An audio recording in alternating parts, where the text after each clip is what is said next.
کہ اللہ تعالیٰ نے اس دنیا میں ہمیں بہت تھوڑے وقت کے لیے بھیجا. یہ وقت اتنا تھوڑا ہے کہ اس میں ہم اپنی ایک بھی خواہش پوری نہیں کر سکتے. اور اگر یہ ممکن ہوتا نا تو کم از کم قارون کی تو خواہش پوری ہو چکی ہوتی، یا فرعون کی بھی ہو چکی ہوتی، یا اور بڑے لوگ بھی ہمارے ارد گرد کی مثالیں. تو ہم اپنے آپ کو ہی دیکھ لیں، ہم خود مثال ہیں کہ ہم اپنی ایک بھی خواہش پوری نہیں کر سکتے. یہ وقت اتنا تھوڑا ہے، لیکن یہ وقت اتنا زیادہ ہے کہ اگر ہم چاہیں تو اس میں ایک لیگیسی کریٹ کر سکتے ہیں.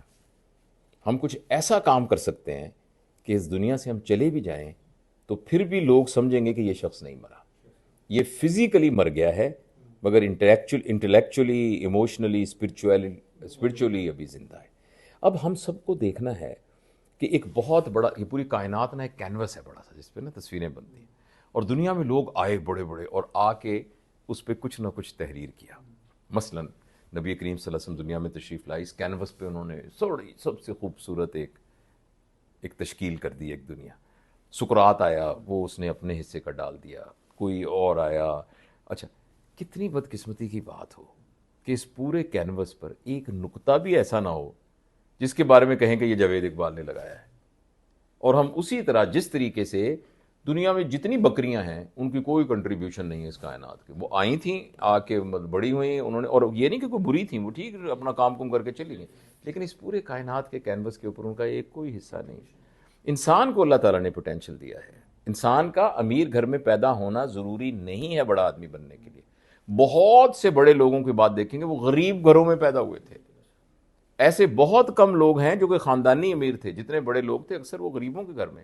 اکثر جو ہے نا، آپ جتنے اس کو دیکھ لیں، بل گیٹس کو دیکھ لیں، یہ ایلون مسک کو دیکھ لیں، یعنی جو مالی طور پر بھی بڑے ہیں اور ٹیکنیکلی بھی، ان میں سے ہر ایک کی بات سنیں وہ کہتے ہیں، کوئی کہتا ہے میں اخبار بیچتا تھا، کوئی کہتا ہے میں جی جوتے صاف کرتا تھا، کوئی کہتا ہے میں کاروں کو. کیسے وہ بن گئے سارے؟ تو اللہ تعالیٰ نے ہم سب کو پوٹینشیل دیا ہوا ہے. اللہ تعالیٰ نے ہم سب کو پوٹینشیل دیا ہے. تو اس لیے مختصر سی زندگی ہے. اگر اس زندگی کو ہم وقت برباد کرنے پہ لگا دیں، 24 گھنٹے میں آپ دیکھیے کتنا وقت ہم استعمال کر رہے ہیں، کتنا برباد کر رہے ہیں. خاص طور پر آج کے زمانے میں وقت کو برباد کرنے کی زبردست سہولت اس موبائل کی شکل میں موجود ہے، اور جس کو حالانکہ آپ یوز کر کے بہت زیادہ علم حاصل کر سکتے ہیں. تو ایک تو ہم روزانہ دیکھیں کہ میں اپنا وقت برباد تو نہیں کر رہا، جو میں کام کر رہا ہوں اس میں کوئی دنیا کا فائدہ ہو، کوئی آخرت کا فائدہ ہو. یعنی جس میں دنیا اور آخرت کا کوئی بھی فائدہ نہ ہو اس کو ہم لایانی کام کہتے ہیں. تو کہیں لایانی ہمارا وقت تو نہیں گزر رہا.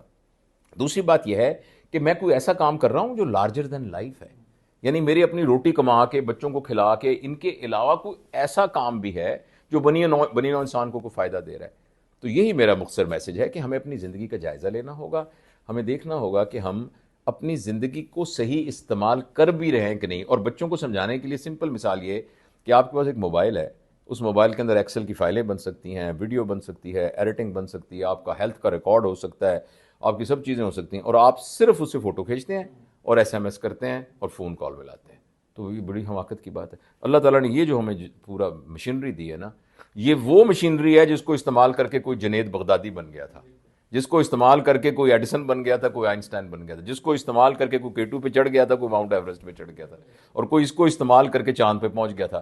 اور ہم یہاں بیٹھے نا لڑائی جھگڑے تانے ایک دوسرے کی، اس میں اپنی زندگی گزاری جا رہے ہیں. تو یہ بالکل ایسی ہے کہ موبائل آپ کے پاس ہے 17 پرو میکس پتہ نہیں کون سا، اور آپ اس کے ساتھ صرف فوٹو کھینچ کے اور میسج کر کے آپ خوش ہیں کہ میں تو بڑا کام کر رہا ہوں. تو یہ میرا خیال ہے.